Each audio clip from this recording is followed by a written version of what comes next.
11వ తారీఖు జరుగు అశ్వరాపేట మున్సిపల్ ఎన్నికల్లో కాంగ్రెస్ పార్టీ అభ్యర్థులు మిత్రపక్షమైన సిపిఎం పార్టీ అభ్యర్థి 22 డివిజన్లకి నిలబడ్డారు. ఈ 22 డివిజన్లలోని 21 డివిజన్ల కాంగ్రెస్ పార్టీ అభ్యర్థుల్ని ఒక సిపిఎం పార్టీ అభ్యర్థిని మంచి మెజారిటీతో గెలిపించాలని ముందుగా మీ అందరినీ శిరస్సు వంచి మనస్ఫూర్తిగా అభ్యర్థిస్తూ ఆనాడు అసెంబ్లీ ఎన్నికల్లో రాష్ట్ర ప్రజలందరూ, దేశ ప్రజలే కాదు ప్రపంచంలో ఉన్న తెలుగు వారందరూ ఉత్కంఠతో ఎదురు చూశారు. ఫలితాలు ఎలా వస్తాయో, ఆ ఫలితాలలో తెలంగాణ రాష్ట్రంలో ఎవరు ప్రభుత్వం ఏర్పాటు చేస్తుందోనో ఎదురు చూస్తున్న సందర్భంలో తీపిటి కబురుగా మొట్టమొదటగా ప్రకటించిన నియోజకవర్గం అశ్వరాపేట నియోజకవర్గం. ఆ రోజు నాకు ఇప్పటికీ గుర్తుంది. తీయట కబురుల అశ్వరాపేట ప్రకటించిన తర్వాత ఒక్కొక్కటి కాంగ్రెస్ ప్రభంజనంలో తెలంగాణ రాష్ట్రంలో పేదోడి ప్రభుత్వం, ఇందిరమ్మ ప్రభుత్వం అసెంబ్లీ ఎన్నికలు ఏర్పాటు చేసినట్లుగానే ఈ మున్సిపల్ కార్పొరేషన్ ఎన్నికలలో రాష్ట్ర వ్యాప్తంగా వచ్చే ఫలితాల్లో మొట్టమొదటి ఫలితం అశ్వరాపేట మున్సిపాలిటీ ఉంటుందని చెప్పటానికి చాలా తృప్తిగా, ఆనందంగా నాకుంది. మీకు తెలియంది కాదు, ఈ పేదోడి ప్రభుత్వం తెలంగాణ రాష్ట్రంలో ఏర్పడి 2 సంవత్సరాలైంది అన్న మాట ప్రకారం పేద ఇంటి ఆడబిడ్డకి 200 యూనిట్లు ఉచిత కరెంటు ఇచ్చాం. మనం రేషన్ కార్డు లేని వారికి రేషన్ కార్డు ఇచ్చాం. పాత రేషన్ కార్డులో కొత్త పేర్లు ఎక్కించాం. పెద్దోళ్లు తినే సన్న బియ్యం బువ్వని నా పేదింటి ఆడబిడ్డ తినాలని సన్న బియ్యాన్ని ఇచ్చాం. నా ఆడబిడ్డ ఆర్టీసీ బస్సులో ఎంత దూరం ప్రయాణం చేసినా ఉచిత బస్సు సౌకర్యాన్ని కల్పించాం. రైతును రాజు చేస్తానని చెప్పి ప్రభుత్వం వచ్చిన మొదటి 9 నెలల్లోనే 26 లక్షల మంది రైతన్నులకు 21,000 కోట్ల రూపాయలు 2 లక్షల చొప్పున రుణమాఫీ చేశాం. ఆనాటి దొరవారు ఊరేస్తే ఊరే అని చెప్తే ఊరేసిన రైతన్నకి సన్న వడ్లకి మద్దతు ధరతో పాటు క్వింటాలకి 500 రూపాయల బోనస్ ఇచ్చాం. రైతు భరోసా కార్యక్రమం ద్వారా రైతన్నులకు ఎకరానికి 12,000 రూపాయలు చొప్పున రైతు భరోసా ఇచ్చాం. రైతుని రాజును చేశాం. పేదింటి ఆడబిడ్డలు, పేదింటి పిల్లలు చదువుకునే పిల్లలకి హాస్టల్లో ఆనాటి ప్రభుత్వం సరిగ్గా బువ్వ పెట్టకపోతే 40% డైట్ ఛార్జీలు పెంచాం. ఆడపిల్లలకి 200% కాస్మెటిక్ ఛార్జీలు పెంచాం. అంతేకాదు ఆనాడు ఆశ్రమ స్కూళ్ళని, రెసిడెన్షియల్ స్కూల్స్ అని ఏదైతే పౌల్ట్రీ ఫారాల్లో కూలిపోయే రైస్ మిల్లుల్లో పెడితే ప్రతి నియోజకవర్గానికి 200 కోట్ల రూపాయలతో అత్యంత అధునాతనమైన సౌకర్యాలతో ఇంటిగ్రేటెడ్ ఇంటర్నేషనల్ స్కూల్ ఇచ్చాం. అశ్వరాపేటలో కూడా ఇచ్చాం. అంతేకాదు 10 సంవత్సరాలలో పేదోడి కళ ఒక చిన్న ఇల్లు కట్టుకోవాలని కళ ఉండే. ఆ దొరవారు పేదోడికి ఇంటికి కట్టిస్తే నాకేమి కమిషన్ వస్తుంది, కాళేశ్వరం కడితే 1,00,000 కోట్లు కమిషన్ వస్తుందని కాళేశ్వరం కట్టాడే తప్ప పేదోడి ఆత్మ గౌరవానికి చిహ్నంగా ఉండే ఇల్లు కట్టల. మీ దీవెళ్లతో ఈ ప్రభుత్వం వచ్చిన మొదటి సంవత్సరమే రాష్ట్ర వ్యాప్తంగా 4.5 లక్షల ఇల్లు ఇచ్చాం. దాంట్లో భాగంగా మన అశ్వరాపేటకి మొదటి విడత 4,500 ఇల్లు ఇచ్చాం.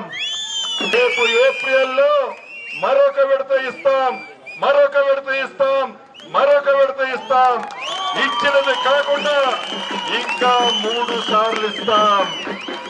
ఇల్లు ఇవ్వటమే కాదు, గౌరవ శాసనసభ్యులు వచ్చేటప్పుడు చెప్పారు, ఆనాడు పేదవాళ్లు రక్కాడితేనే డొక్క నిండే కుటుంబ సభ్యులు ప్రభుత్వ స్థలాలలో అక్కడొకటి ఇల్లులు ఎప్పుడో కట్టుకుని ఉన్నారు. వాళ్ళు పట్టాలు ఇవ్వక చాలా ఇబ్బంది పడుతున్నారు. ఎవరైతే అటువంటి వాళ్ళు ఉన్నారో పట్టాలు ఇవ్వాలి అని ఎమ్మెల్యే గారు నన్ను అడగటం జరిగింది. పట్టాలు ఇచ్చే మంత్రిని, రెవెన్యూ మంత్రిని కూడా నేనే. ఎవరైతే ఇల్లు కట్టుకున్న నిరుపేదలు ఉన్నారో వాళ్ళకి పట్టాలు ఇవ్వటంతో పాటు ఇళ్ల స్థలం లేని నిరుపేదలకి మొన్ననే ప్రభుత్వ స్థలం ఒక 7 ఎకరాలు చూశాం. గ్రౌండ్ ప్లస్ 3 ఫ్లోర్స్ కడతాం. ఇళ్ల స్థలం లేని వారికి దాంట్లో ఇందరమ్మ ఇల్లు ఇస్తానని కూడా ఈ వేదిక మీద అంతేకాదు మీ సంక్షేమం కోసం గౌరవ ముఖ్యమంత్రి రేవంత్ రెడ్డి గారి నాయకత్వంలోని మన ప్రభుత్వం పేదోడి మంచి కోసం, పేదోడిని కష్టాల నుండి బయటికి తేవటం కోసం, పేదవాడికి భరోసా ఇచ్చే దాంట్లో ఈ ప్రభుత్వం ఎప్పుడు ముందడుగులోనే ఉంది, ఉంటది అని ఈ వేదిక ద్వారా మీకు తెలియజేస్తున్నాను. మన ప్రభుత్వం వచ్చిన తర్వాత ఈ గడిచిన 2 సంవత్సరాలలో ఈ అశ్వరాపేట మున్సిపాలిటీకి ఏమిచ్చామో ఒక్కసారి మీకు చదివి వినిపిస్తాను. 7 కోట్ల రూపాయలతో మున్సిపాలిటీ భవనాన్ని ఏర్పాటు చేసుకోబోతున్నాం. 5 కోట్ల రూపాయలతో జంతికొట్ట చెరువుని డెవలప్ చేసుకోబోతున్నాం. 1 కోటితో మార్కెట్ కాంప్లెక్స్ ని కట్టబోతున్నాం. 50 లక్షల రూపాయలతో టాయిలెట్స్ ని నిర్మించుకోబోతున్నాం. 4 కోట్ల రూపాయలతో సిమెంట్ రోడ్లు, డ్రైన్లు ఏర్పాటు చేసుకున్నాం. 100 పడకల ఆసుపత్రిని ఏర్పాటు చేసుకుంటున్నాం. 200 కోట్లతో ఇంటిగ్రేటెడ్ స్కూల్ ఏర్పాటు చేసుకుంటున్నాం. 5 కోట్ల 70 లక్షల రూపాయలతో మినీ స్టేడియాన్ని కూడా ఏర్పాటు చేసుకోబోతున్నాం. బస్ స్టాండ్ లో మినీ బస్ స్టాండ్ గా మార్చుకోబోతున్నాం. సెంట్రల్ లైటింగ్ నాకు తెలిసి 1-2 రోజుల్లోనే వెలిగించుకోబోతున్నాం. మార్చరీని నిర్మించుకున్నాం. డయాలసిస్ సెంటర్ యూనిట్లు పెంచుకున్నాం. రక్త నిధిని కూడా అశ్వరాపేటలో ఏర్పాటు చేసుకున్నాం.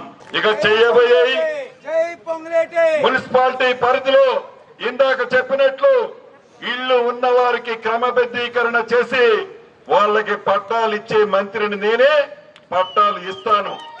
అంతేకాదు సర్వే నెంబర్ 911ని ఆల్రెడీ సర్వే చేశాం. ఎవరైతే పొజిషన్ లో ఉన్నారో, ఎవరికైతే డాక్యుమెంట్ ఉందో అటువంటి వారికి మొత్తము రెగ్యులైజ్ చేసి వారికి అవి ఇవ్వటం జరుగుద్ది. అదే రకంగా 1228 సర్వే నెంబర్ ని కూడా సర్వే చేపించి ఆ సమస్యని కూడా శాశ్వతంగా పరిష్కరిస్తాం.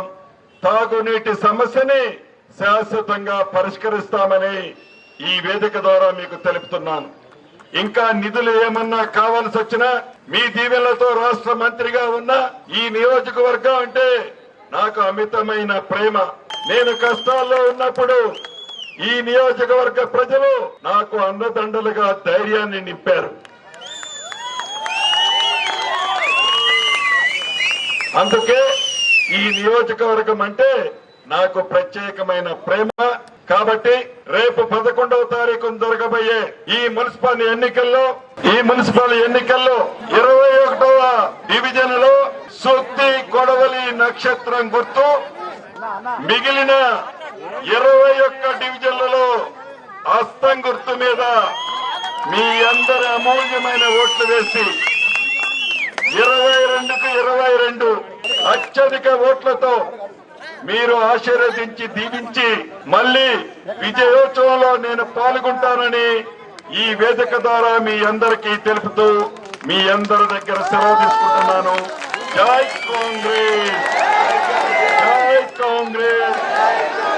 హస్తం గుర్తుకే, హస్తం గుర్తుకే.